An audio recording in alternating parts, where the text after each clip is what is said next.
Sunday Assembly San Diego. This is our 12th ever Assembly, Sunday Assembly. I'm so glad to have you here. Happy New Year to all of you. I can't believe we've been doing this for 12 years. I'm very, very excited about this. 12 years, that's 12, let's see, wait, well, divided by 12, let's strike that in person.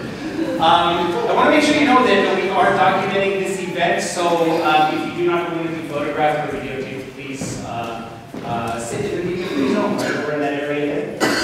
And we are going to just start it all right off today with a song like we do at Sunday Assembly. Today's song will be Happy by Pharrell. Try around and sing this. Everybody up. If you're able to and you'd like to, please stand on your feet and sing along. Happy. Hit it. Might be crazy what I'm saying.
Well, welcome to Sunday Assembly. Sunday Assembly is a 100% DV-free celebration of this one life that we know that we have.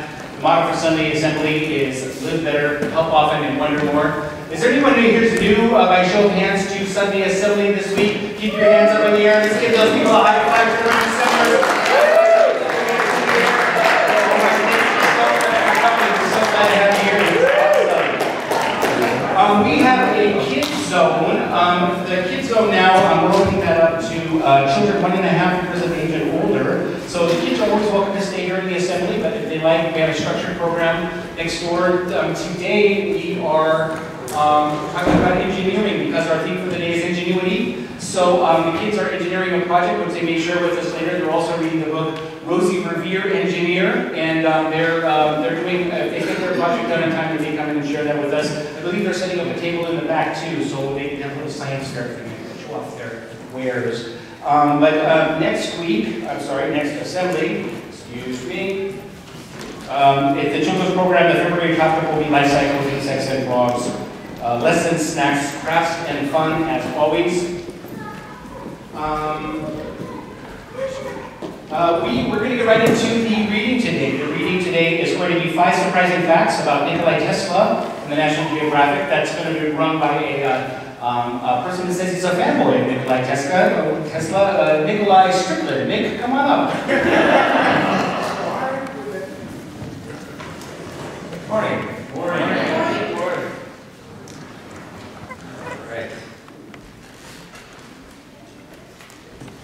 A new statue of Nikola Tesla now graces New York's Long Island, the latest homage to the celebrated visionary. At the statue's unveiling last week, Serbian President Tomislav Nikolic told the dedication crowd at Tesla's former Wardenclyffe laboratory that the scientist and inventor had been a man whose ideas were larger than his time. Long overshadowed in public memory by his one-time employer, Thomas Edison, Tesla, 1856 to 1943, was a brilliant scientist and engineer who earned more than 700 patents. He is most famous for developing alternating current, but his work also led to advances in wireless communications, lasers, X-rays, radar, lighting, robotics, and much more. A lot of people nowadays are more interested in Tesla, said Jane Alcorn, a retired teacher who is president of the Tesla Science Center at Wardenclyffe, home to the new statue. He speaks to those who work hard with only recognition, and people are starting to recognize how important his contributions were. As a sign of that growing appreciation, Elon Musk's startup electric car company, Tesla Motors, was named after the visionary inventor in 2003. See, Musk's Hyperloop plan draws praise skeptics. Brilliant invention. Tesla was born to Serbian parents in what is now Croatia, but he emigrated to the U.S. as a young man, where he eventually became a naturalized citizen. Besides Edison, who later became his bitter rival, Tesla often worked with inventor George Westinghouse. In 1893, the pair demonstrated their advances in lighting and motors in the White City at Chicago World's Fair. In 1895, Tesla and Westinghouse developed the world's first hydroelectric power plant at Niagara Falls. At the turn of the century, Tesla set up a laboratory called Wardenclyffe in a small community of Shoreham, Long Island, where he conducted some of his most ambitious experiments. The building was financed by J.P. Morgan and designed by acclaimed architect Stanford White. The most prominent feature was Wardenclyffe Tower, also called Tesla Tower, a 187-foot tall metal lattice tower topped with a big bulbous antenna that was intended to beam communications and even energy across the Atlantic. The tower is long gone, but the 3/4 length statue of Tesla unveiled last week is a fitting memorial, said Alcorn. This is the last remaining Tesla laboratory anywhere in the world, she said. It took years for Alcorn's nonprofit to buy the property. With some help from an internet cartoonist, Tesla ran out of money while building the tower and was foreclosed on twice. As with his previous Colorado Springs lab, assets were sold to pay down his debts. In 1917, the U.S. government blew up the tower, fearing that German spies were using it in World War I. The metal was sold for scrap, according to Alcorn. For decades, the building was used for photo processing. Today, the octagonal concrete and granite base of the tower remains. There may be remnants of the giant Tesla photo that was placed below the ground, Alcorn said, although she hasn't raised the money to look for the remnants of the ground. Alcorn hopes to open the lab building as a museum in Tesla and as an educational science center for the area. Here are a few surprising facts about Nikola Tesla. The Tesla Museum was helped by a cartoon. In May, Gordon Cliff was purchased by the Tesla Science Center using $1 or $1.37 million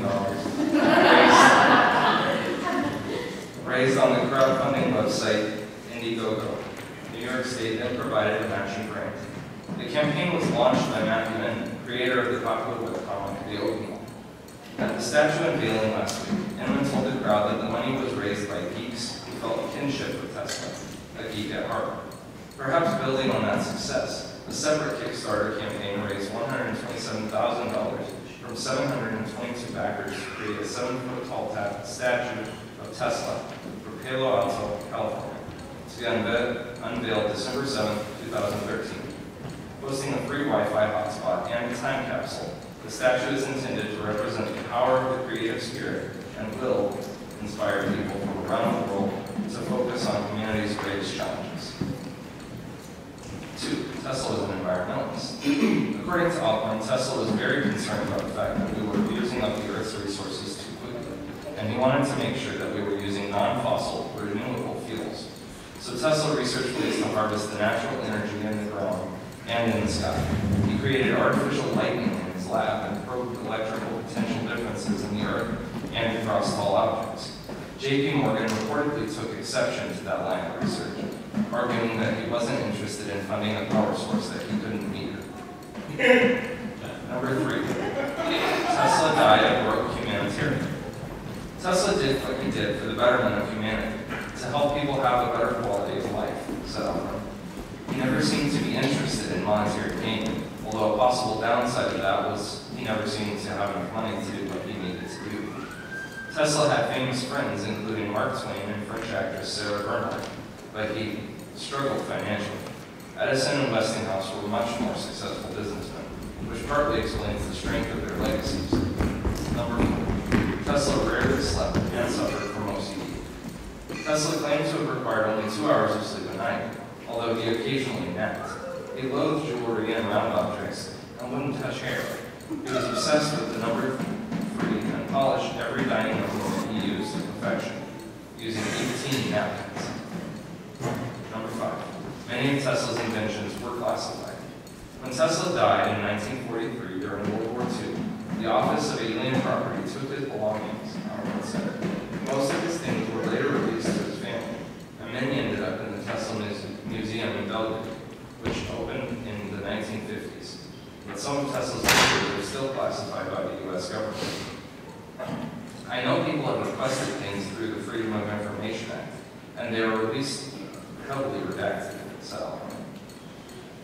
As a result of the years of secrecy, many people have speculated about fantastic inventions that might have been suppressed, perhaps to keep them out of enemy hands or, more darkly, to perpetuate the status quo. Perhaps supporting the former theory, Tesla had spoken publicly about working on a death beam. Those who fear the latter theory often point to his work on harvesting the energy and the forces of nature as something that would upset powerful oil companies. For her part, Alcorn said she is inspired by both the genius and perseverance of Tesla. He taught us that when you believe in yourself, work on your goals, and follow through, a lot is possible.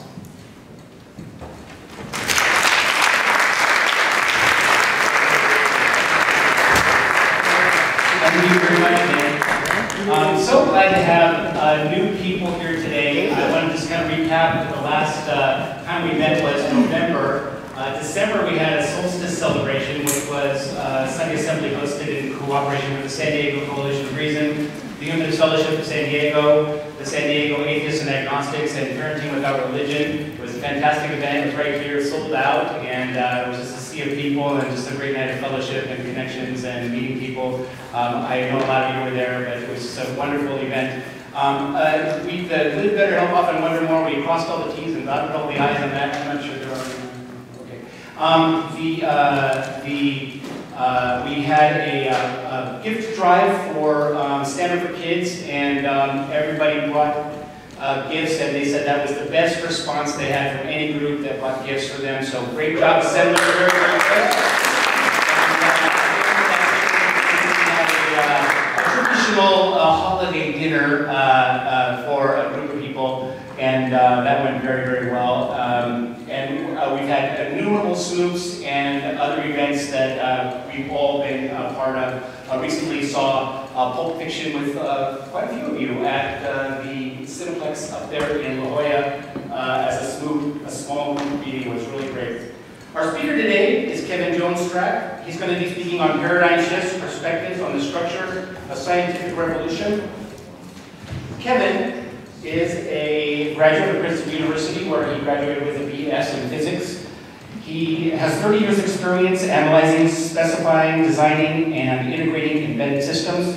Currently, Kevin is the principal technologist at Wind River, where he provides technical leadership for development of DO-178 certifiable software, which is the software that is airport software, which actually keeps our planes in the air. So, very important work. Yeah. Kevin, come on up. Thank you.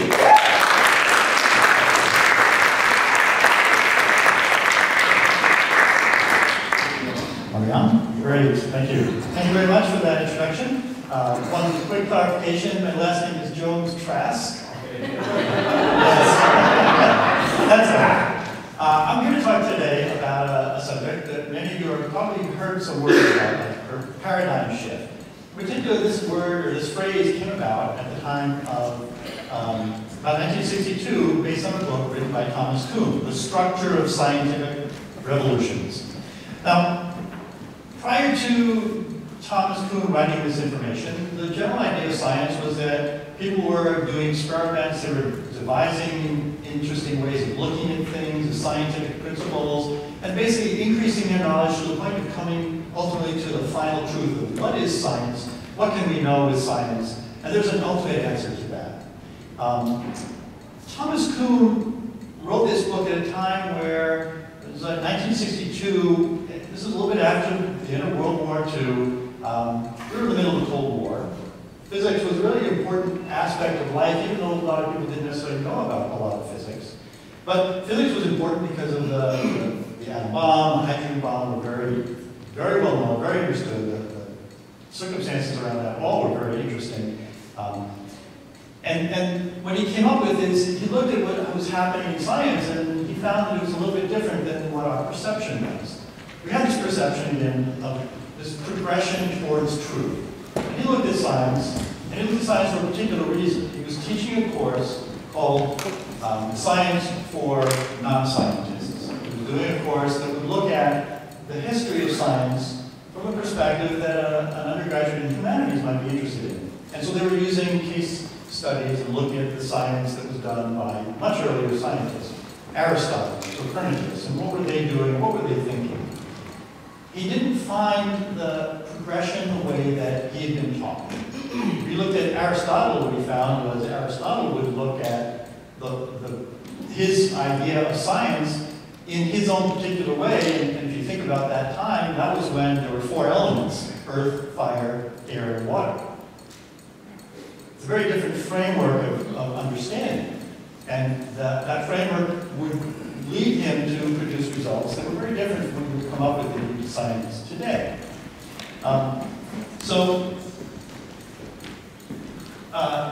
What I wanted to do was read a little bit of what happened when he was at a point where he was interacting with social scientists. I was struck by the number and extent of the overt disagreements between social scientists about the nature of legitimate scientific problems and methods. Both history and acquaintance made me doubt that practitioners of the natural sciences possess firmer or more permanent answers to such questions than their colleagues in social sciences. Yet somehow, the practice of astronomy, physics, chemistry, or biology normally fails to evoke the controversies over fundamentals that today often seem endemic among psychologists or sociologists. Attempting to discover the source of that difference led me to recognize the role in scientific research of what I have since called paradigms. These I take to be universally recognized scientific achievements that for a time provide model problems and solutions to a community of practitioners. This is from the preface of his Structure of Scientific Revolutions. So you can see here that what he experienced was he was actually at the Science the Institute for Advanced Studies, interacting with social scientists who had a slightly different perspective on what they were doing. And as a result of that perspective, he came up with a slightly different view of things. In particular, he said, these social scientists don't even agree on what the right things, what the questions are. They took all these different theories and ideas and concepts. Science had very specific ideas of what you do, what you research, what you're allowed to research, and what is agreed upon is what's acceptable. So that's, actually, we can go to the next slide. That's Thomas Kuhn himself.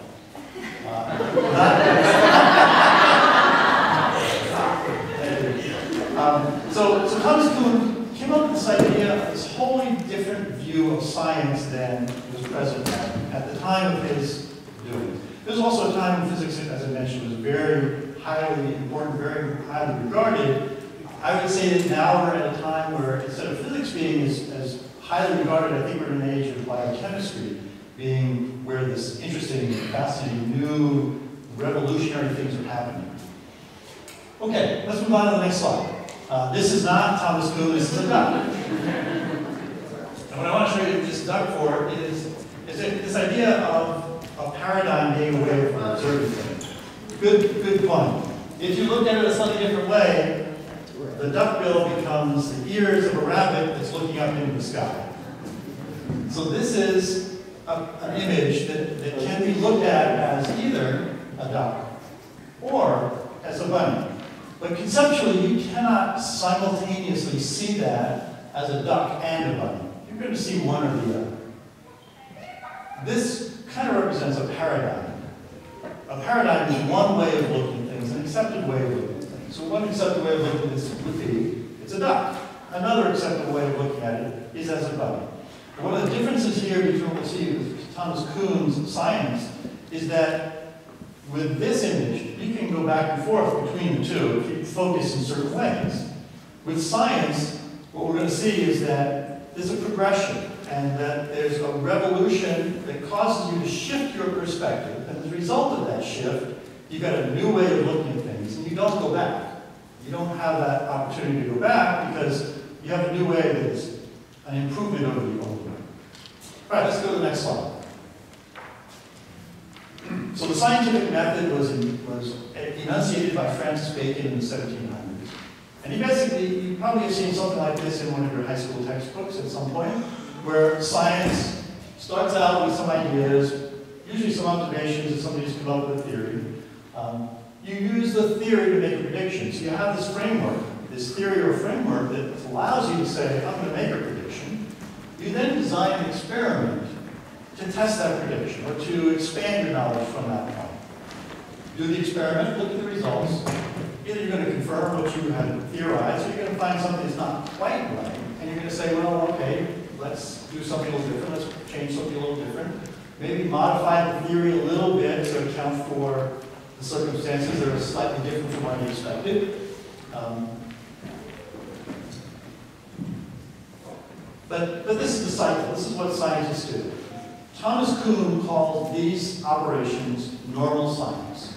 It's what you expect 99% of the scientists to be doing on a regular basis. Coming up with ideas, testing them, using the framework of the existing theory, existing paradigm science to allow you to make some progress. And the progress that you're making is to refine this paradigm, this theorem, possibly to get better measurements or more finer resolution of the information that you have. Science rarely looks at it as what's wrong with our paradigm. Let's go to the next slide. In the Kuhn cycle, what we look at is something slightly different. There's pre-science, which is what's happened before we actually establish a realm of investigation as a science. Astronomy was pre-science very early, but it was probably one of the first sciences where you could say we were collecting data. That was around the time of Aristotle, Ptolemy. Once you've got a science paradigm established, then do your normal science. And he calls this mopping up. This is what scientists do most of the time. They look at the framework, these models, they say, okay, what's missing from this? How can I refine this? and they'll do their experiments. What they'll find is there's some discrepancies. Sometimes the discrepancies are just the ability to make measurements. As you improve the ability to make measurements, as you come up with new technology, you can make a better measurement. You might find something either discrepant, or you may find that you get a better measurement that fits the theory better. Eventually, you find enough problems that you reach a crisis point. You get to the point where you just cannot possibly resolve all these drifts, all these differences, and all these issues in a way that fits within the existing theory. So what happens then is you go into this crisis mode, you get lots and lots of different paradigms. People start proposing, well, okay, let's think maybe this is the way that we have to change our thinking, or maybe this is a different theory. And these theories are often quite radically different. Once we get past this whole set of theories, one of those theories or one of those paradigms will eventually emerge as the one that people understand, accept, and agree resolves the problems that were identified in the crisis stage, and that becomes the paradigm change that then pushes you to a new state of understanding. I want to give you an example of a paradigm shift that is a very personal type of thing. Imagine that you're at the airport. Your plane's not for a little while, so you go get a box of crackers, you put it in your bag, you go find a place to sit down. It's fairly crowded, so you're sitting next to some other people. A little bit later, you decide to eat crackers. So you reach down and you grab a box of crackers, you open it up, you put it down next to you, you start eating it. The gentleman sitting next to you takes a cookie, and he also eats one. And for every cookie that you eat, he takes one. You think this is kind of odd, this is very strange, you think that maybe there's something wrong with this person, you probably know what to think about this. Well, eventually you finish off the box of cookies. The gentleman sitting next to you stands up and walks away. Well, you're still not quite satisfied because you only had half a box of cookies. You really don't understand what's going on with this person, so you really think he's kind of a strange character, maybe demented, maybe psychotic, who knows. So you go up and you buy another box of cookies. You go back to your seat. You open up your bag and you see you've got 2 boxes of cookies. Suddenly you realize this. You took the box of cookies from that other man's bag. That's a paradigm shift, because suddenly, instead of this person being crazy, psychotic, and unusual, he's generous. He's shared. You were the one who now had to be a paradigm of what he was thinking. That's a perfect example of a paradigm shift. Once you achieve that paradigm shift, then you have an understanding that's quite different from the understanding you had before. You really don't go back to that previous understanding. All right, let's move on to a very well-known and understood, hopefully many of you are aware of this, the Ptolemaic view of the universe, which was developed about 2,000 years ago. The Earth is at the center of the universe. Makes a lot of sense, because here we are, we're stationary, we're not moving, we see things moving around. And so Ptolemy came up with this model of the universe. And at the center of the Earth, the stars, which they had figured out, are on the outside. They stay in a constant fixed position. The planets are the ones that move a little bit differently. The sun and moon are clearly, obviously, very different. This is a model. This model actually works really well. This predicts and shows the timing of certain events, astronomical events, in an excellent way. But it's not perfect. So they have to make some changes to make it a little bit better. So if we go to the next slide. This is a similar idea of the Ptolemaic universe. The Earth is still at the center over here, but what you find is the planets have what they call epicycles. And the reason they have epicycles is because when the astronomers would watch over a year, they would see the planets move, but they would not move in the same direction all the time. They would sometimes go backwards and then go forwards. So they start making the epicycles. The epicycles were really accurate at predicting and allowing predictions of what's going to happen, where a planet's going to be at a given point in time. This is a fantastic model. This is a very useful model. It's developed in a scientific way by observation and determination. We all know now that's not right. So what happened is around the time of Copernicus, there became a crisis. The crisis had to do with the finer measurements not fitting within here and having epicycles within epicycles. And this construction is just this Rube Goldberg type of machine. I mean, it just was so complicated. Partially, science likes to make things simple.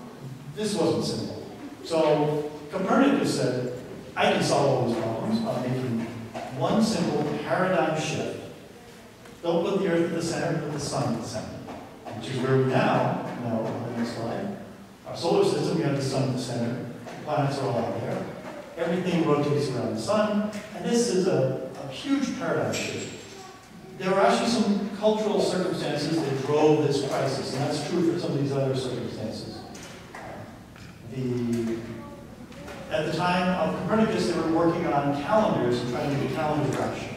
And calendars and astronomy are very closely tied together, and they had to work to get those resolved, and this revolution is what caused the calendar to turn around today. There have been a number of other different paradigm shifts in physics. A huge one is relativity.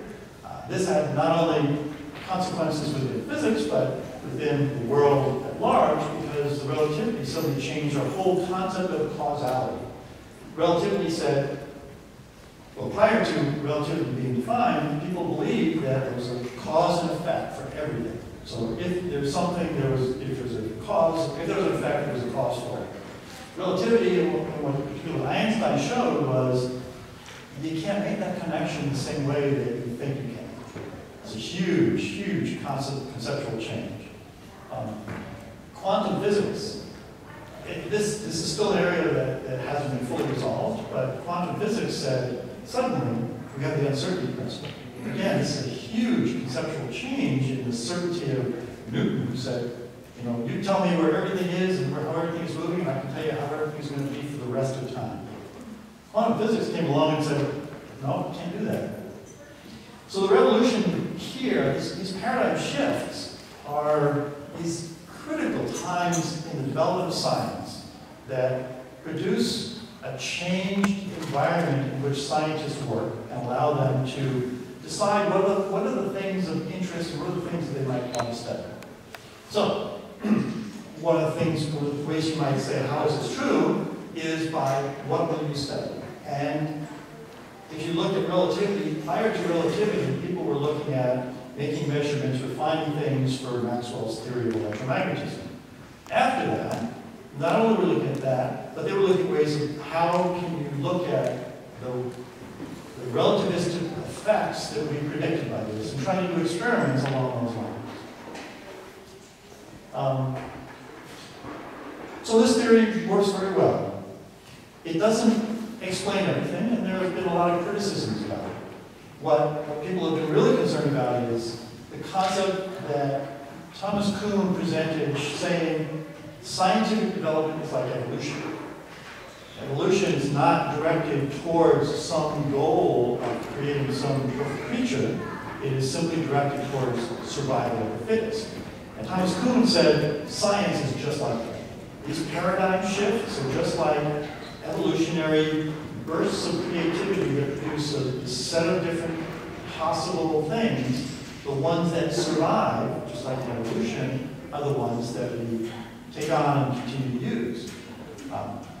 That's a pretty strong statement, because most scientists really believe that they are uncovering the truth, some aspect of nature that has some fundamental underlying correctness to it. So that's an area in which Thomas Kuhn never quite resolved his approach to it, but it's definitely an area where he had some concerns. One of the other issues that he had was what's called the incommensurability of these paradigms. And he basically said, you don't have an objective measure that you can use to compare the old to the new. And once you make this change, you only use the new, so you only teach the new. And that means that you really can't compare the two. Again, what scientists look at is how does the tradition get passed on? It's by the textbooks and training you get in college or in your graduate.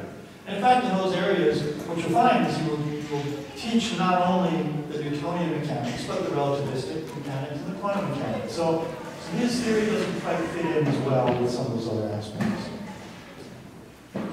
Paradigm shift as a concept probably many of you have heard in some other different context than in science. Management is really keen, or management books are really keen on using paradigm shifts as a way to try to change cultures. It's a really powerful metaphor for trying to do something drastically different. And I'll just mention one other thing. Most of the book concentrates on physics.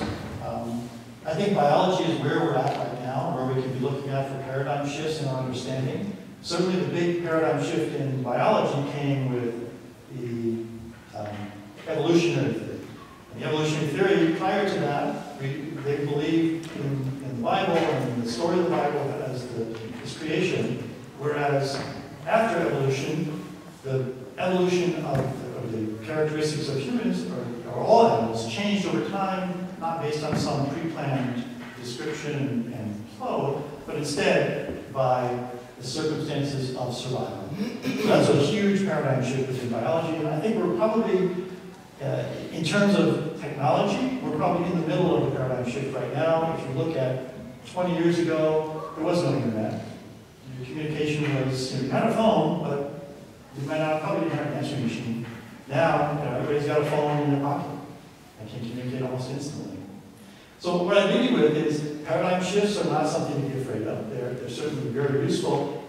They're the thing that you want to look for. You want to look for the thing that doesn't fit, that doesn't work, that doesn't make sense. Isaac Asimov had a great way of describing things. He was talking about science, and he says the most exciting phrase to hear in science, the one that heralds new discoveries, is not eureka, but that's funny. Thank you very much.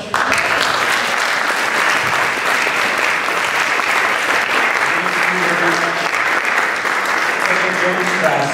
If you'd like to talk to Kevin Jonestrask more after the assembly, he has agreed to stay later and talk to you if you want to continue the discussion. Kevin Jonestrask. Thank you very much. Sorry about that. Next we have Paul, who is going to lead us in the grandmother's song.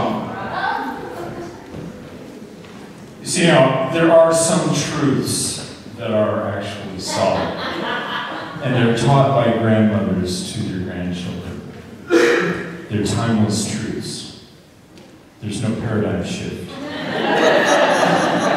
from grandmas.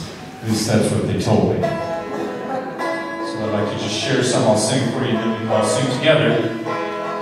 Because as you know, I don't sing along. Be courteous, kind, and forgiving. Be gentle and peaceful each day. Be warm and human and grateful. Have good things to say. Anybody got a problem with any of that? Be thoughtful and trustful and childlike. Be witty and happy and wise. Be honest and love all your neighbors. Be obsequious, purple and clairvoyant. Be pompous, obese, and eat cactus. Be dull and boring and omnipresent. Criticize things you don't know about. Be oblong and have your knees removed. She told me all these things. She said, be sure to stop at all stop signs. Drive 55 miles an hour. And pick up hitchhikers that are foaming at the mouth. And try not to think of televangelists. What? It's so true. Quinn was cracking up. Be tasteless, rude, and offensive. Live in a swamp and be three-dimensional. Put a live chicken in your underwear. Get all excited and go to a yawning festival. Here we go together, ready? Be courteous, kind, and forgiving. Be courteous, kind, and be gentle and peaceful each day. Be gentle and peaceful. Be warm and human and grateful. Be warm and human and grateful. Have a good thing to say. And have a good thing to say. Be thoughtful, trustful, and childlike. Be thoughtful, trustful, and be witty and happy and wise. Be witty and happy. Be honest and love all your neighbors. Be honest and love all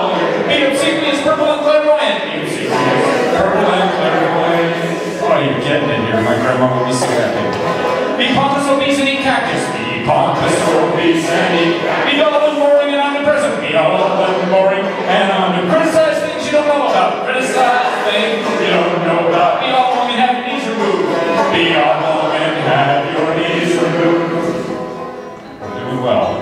Be sure and stop at all stop signs. Be sure and stop at all stop signs. And drive 55 miles an hour. Drive 55 miles an hour. Pitch up. Pick up hitchhikers foaming at the mouth. Pick up hitchhikers foaming at the mouth. Try not to think of televangelists. Try not to think of televangelists. Be tasteless, rude, and offensive. Be tasteless, rude, and offensive. Live in a swamp and be three-dimensional. Live in a swamp and be three-dimensional. Put a live chicken in your underwear. Put a live chicken in your underwear. Go in a closet and suck eggs. Go in a closet and suck eggs.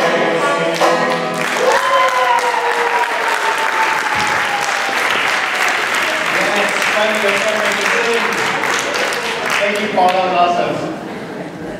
At Sunday Assembly, once during the assembly, we asked one of the assemblers to share a personal story. We call it a personal moment or doing your best. So if that wants to be you have a personal story to share, somebody has each assembly, please let us know. We'd love to have you for the next assembly. This assembly, Leah Healy will tell us a story about doing her best. And Leah, where are you?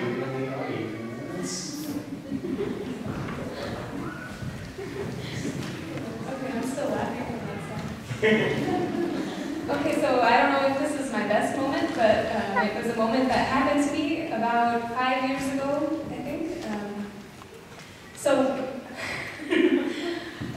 So growing up, my mom always used to tell us a lot about our civic duty. Right? I don't know if you guys got that growing up, but I mean, sometimes it was about silly things like, kiddo, it's your civic duty to finish those green beans.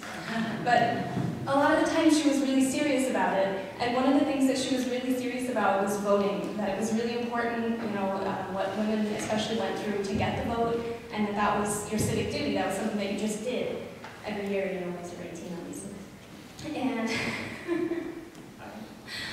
And so about 5 years ago, I was on my way to go and vote. I was in college, and I was just coming off campus, going into town to the polling place. And it was late afternoon, and the sun was kind of in my eyes and reflecting off the windshield of this car as I was trying to cross the street. But she stopped. There was a stop sign, so I was like, all right, she stopped. Yeah, okay, I'm gonna go. So there was no light; it was just a stop sign. So I was walking, and I got about halfway across the street, directly in front of this car, and then the driver hit the gas. So it was exactly like that.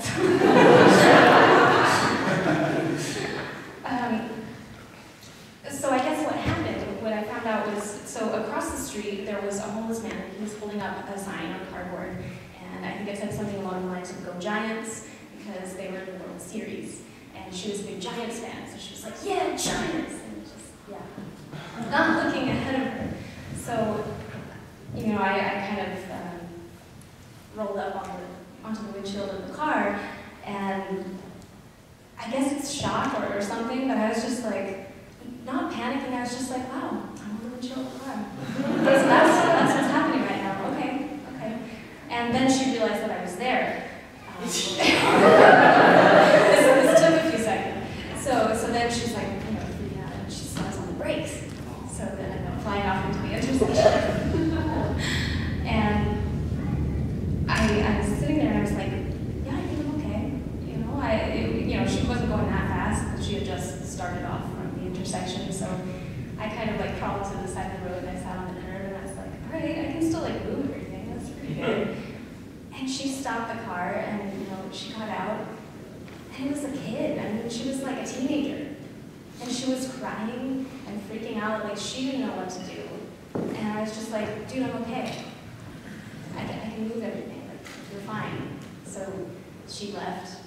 I mean, I guess it would have been nice if she'd given me her information, but I didn't think about that till later. I guess that's shock too.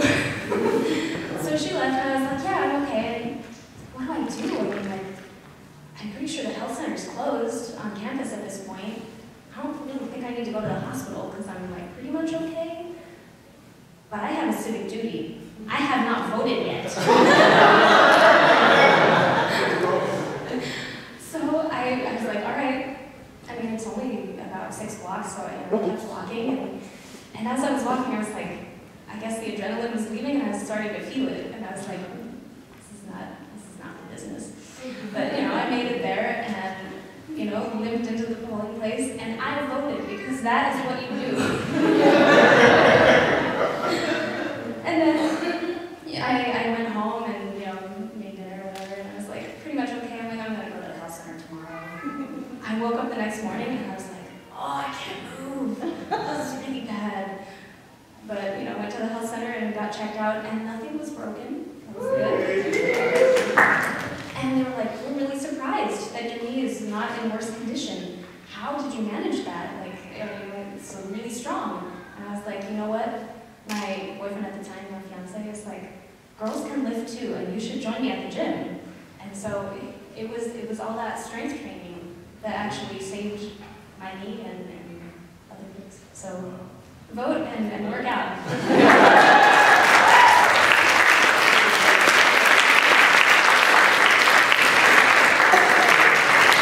What some people will do for an I voted sticker is just $17 now, she says, so that's very good. We take one moment, a silent reflection or a moment of reflection at Sunday Assembly, and we will start that right now.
And thank you.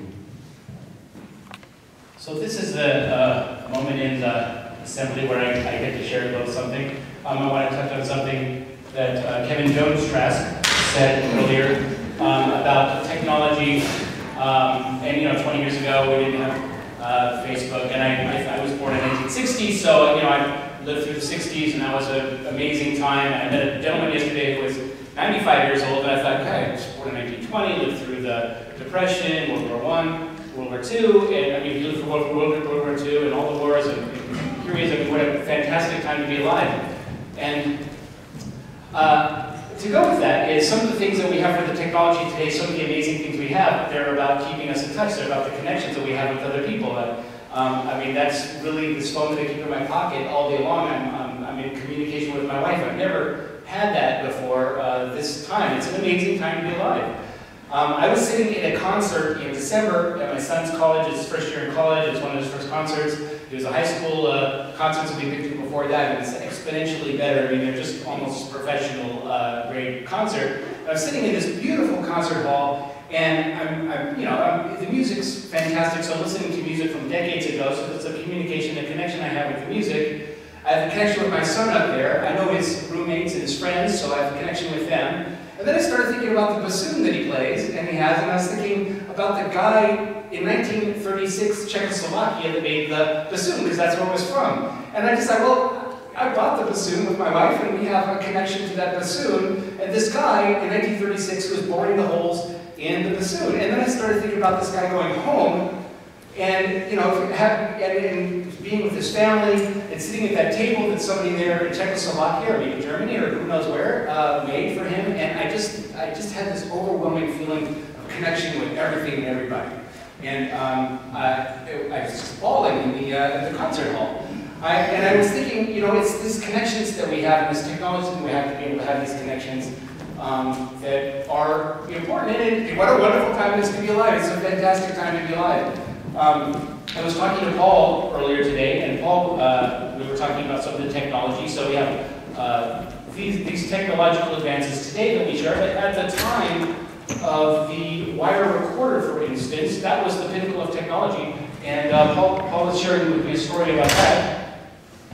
Back in the 40s, before tape recorders, the way that one of the technologies that they used to experiment for capturing the human voice electronically was that they had a spool of wire about the thickness of the human hair that would run at 24 inches per second against a magnetic device that would impart electrical currents on there. When they played it back, then those currents would come back and be turned into sound, which is what tape is. Tape just has magnetical particles on it. Anyway, so there was this machine, the wire recorder. Anybody ever heard of a wire recorder before? So we got like a few people that have, most of us haven't. Well, I have always been interested in audio gear and recording and music and all of this. And so when I was young, my mom said, you know, our wedding was recorded on a wire recorder. They got married in 1948.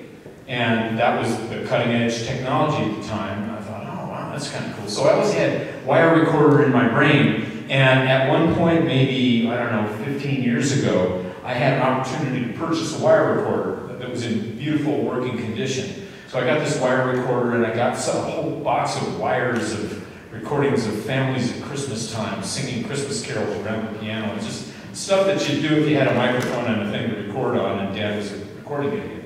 So my mom passed away 7 years ago. My sister was going through a bunch of stuff. She called me up one day. She goes, Paul, I found this can that looks like it's got a bunch of wire in it. And I said, don't touch it. Don't just give it to me. I know exactly what it is. And so I brought it home and I got out my 1949 wire recorder and I put that thing on and threaded up the wire. And I got a microphone and put it in front of it and I turned on my digital recording system. Because if you ever play back something really old, you've really only got one chance to hear it.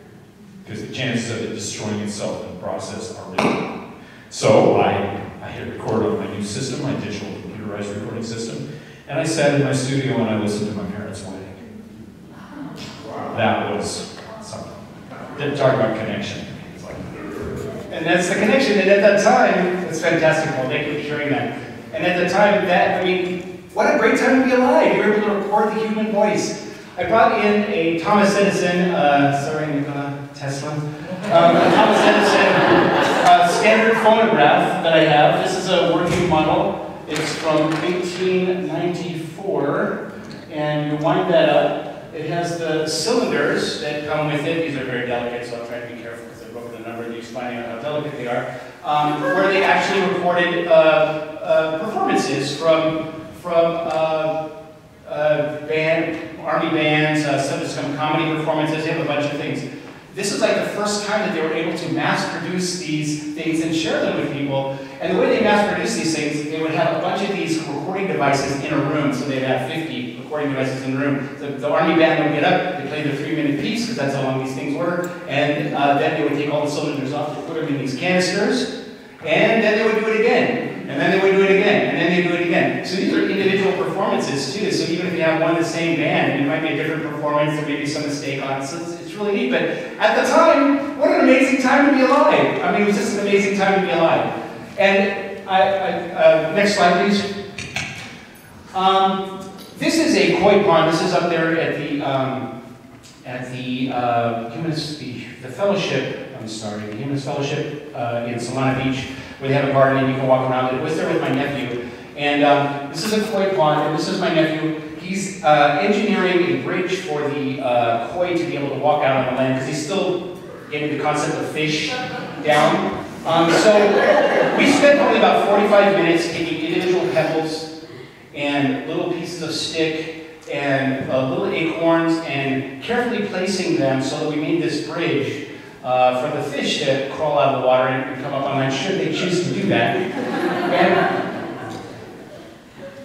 I had a connection with him during that period of time. And it's like, he was so proud of what he did. He wanted a picture taken. I didn't say pose with this. He said, take a picture with me with this.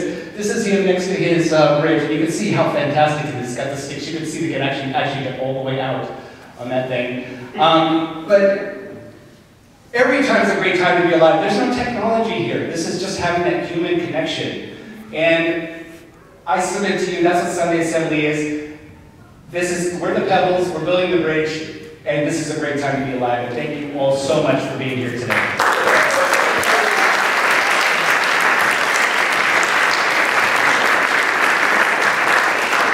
We have some announcements. So Sunday Assembly is a not-for-profit organization run entirely by volunteers. It's a fantastic group of people that are doing this, and that's awesome. It's not like the glasses that you used to wear before you. Okay, excellent. You know, it costs money to run Sunday Assembly. There's an expense for having this facility and some of the other things that we do. I want to let you know that we do have donation jars in the back. We do appreciate any donation. Also, we sell merchandise. We have these fantastic, one-of-a-kind Sunday Assembly t-shirts from San Diego.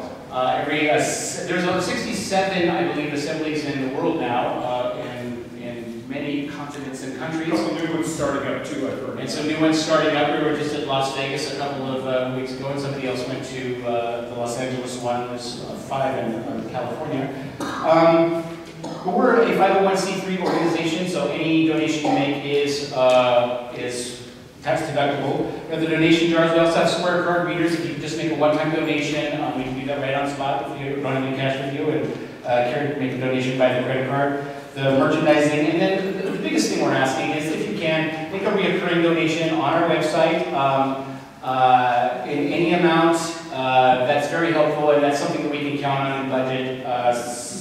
Neil will go over this in a little bit, but we have structured Sunday Assembly over the course of the 12 years. Over the course of the 12 months that we've been doing this, and we've come a long way, and so we actually do have a budget that we're working on, and make sure that our finances are strong. Also, we just started doing on Amazon Smile, so if you do have an Amazon account, you can sign up for Smile, and that will, you can designate Sunday Assembly as the not-for-profit charity that you're, whenever you're making a purchase, that they'll donate some dollars to. And then Mogul, M-O-G-L, which is an app that you can get for your phone and on a computer, that there's many restaurants in town when you're dining out, you can specify when you use a credit card that you sign up with, that the money will go to Sunday Assembly, and one of those restaurants is Pizzicato, which we happen to be all meeting after the assembly, so please join us for that. But we can help these kids set up on their website, and the money will go to Sunday Assembly, so we really appreciate that.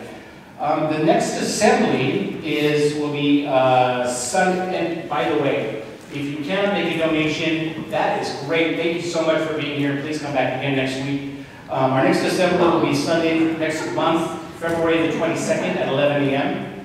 But that goes with the 12 years this next week. Our next assembly will be Sunday, February 22nd, 11 a.m. Join us as our speaker, Chloe Reimerman, presents Let's Talk About Sex Ed, baby. She's a sex educator, and be prepared to submit your sex questions that you might have. We're very excited about the Sex Assembly and Sex Assembly. I'm trying to say that beforehand in February. But if you have any burning or itching questions that you want to submit, please make sure that you are prepared to submit those before we start program. And then look for the emails that are coming up. There's some things listed on the program here. There's many things that have been going on. There's scoops, there's events you can take place of, there's movies, and all kinds of things to join us for. But you can look for those on our website, and our meetup, on our newsletter, Facebook, Twitter accounts. If you need any help getting set with that, we'll be happy to do that with you here. We want to make sure that there's lots of event opportunities. And also, I do want to make sure you know that if you would like to have one of these, we have for the first time ever in our 12-year history, the Sunday Assembly Live Better, Help Often, Wonder More calendar that you can keep on your refrigerator or said area in your house so that you'll know when the assemblies are. And I'm going to turn it over to our Executive Director, Neil Hanovich, right now. Thank you. So I just want to welcome everyone to our second year. This is assembly number 12, I guess. But this is our second full year of programming, and we have been working really hard to bring you guys great speakers and great musical numbers, and we have a whole new structure. We've got bylaws, and we're all official. So after the assembly, if you guys want to stick around, we're going to have an info session for about 10 or 15 minutes where you'll get to meet the board of directors, you can ask questions, find out how to become a member, and the administrators as well. And let's see what else. That's pretty much it. Oh, we were supposed to have this thing on the assembly, on the order of service, where we had this thing called Doing Their Best. I don't know if you guys saw it out front. Or not Doing Their Best, Life Happens. Where if you have any kind of exciting event, sad event, just something you want to share with the community, you can just write a little note card and put it in there and we'll share with everyone. So we had just one today, but it was that Lee got engaged. So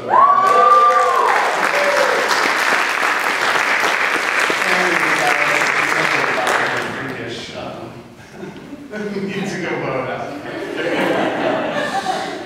So yeah, anyways, that's it. We'll have one more song, and then you guys can go get some snacks and coffee, and then come back for the info session, which will be right here. All right, thanks everyone. Remember, it's your civic duty, go vote. Walk out in the sidewalk and get hit by a car. Then sit on the curb and don't know what's going on, but go on and vote anyway.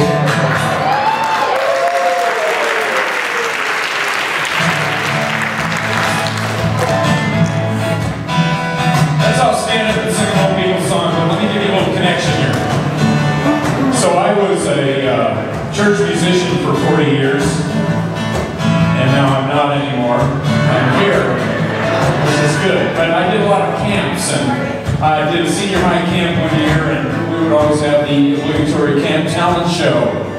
And there'd be, all the, sometimes it depends what the song was. This year, it would be 100 different little girls singing Frozen, singing Let It Go.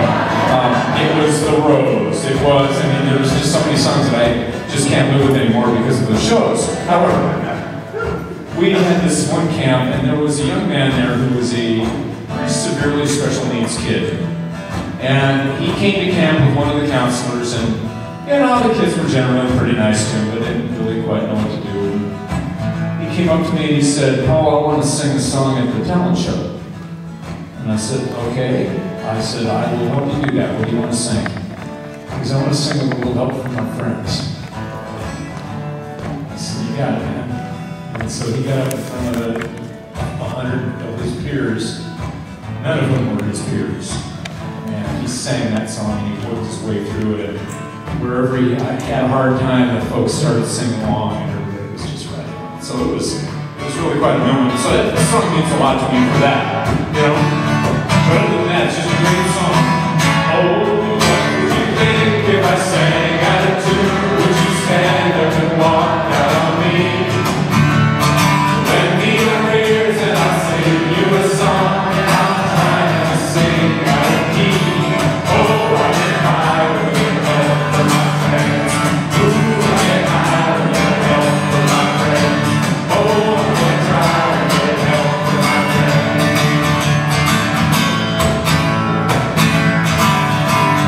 What do I do when my love is away? Does it hurt you to be alone? How do I feel by the end of the day? Are you sad because you're on your own? No, I get high with the help of my friends. Ooh, I get high with the help of my friends. Ooh, I'm gonna try with the help of my friends. If you need anybody, I need somebody to love. Could it be anybody? I want somebody to love. Oh, could you believe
Chicago is just around the corner. Thank you all very much. Cookies and snacks in the back.